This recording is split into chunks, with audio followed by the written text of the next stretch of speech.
Hey guys, what's going on? Street Trading coming at you with this week's weekly trade watch list. We got the 13th through the 17th of June 2022. We are looking at an hourly chart of SPY, and the ETF closed down just north of 11 points, shy of 3% on Friday's session. Definitely wasn't the follow through that the bulls were hoping for.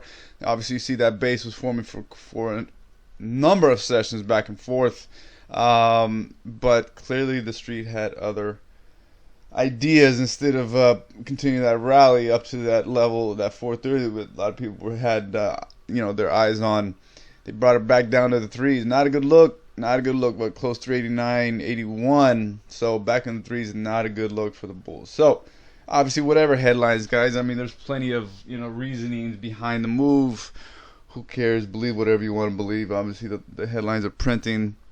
It's that carrot dangling in front of the horse's mouth.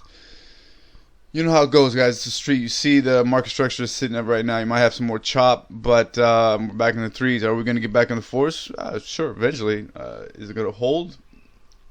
Very high probability we're going to be pushing lows. Very high probability. So we're keeping this week's list pretty tight. I mean, our week, we only got, we got 5. A little leaner than what we normally have. Reason being is because after that kind of move, there's going to be a lot of uncertainty, a lot of emotion. So you want to see how it's going to unfold in the earlier part of this week's session.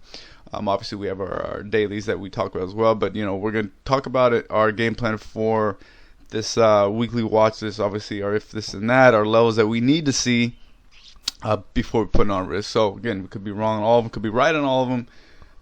We do not know. We just wait. So let's talk about our game plan and reasoning behind all these moves that we are planning for. And if we get it, we're going to get on some nice risk. All right, guys, let's get down to business here.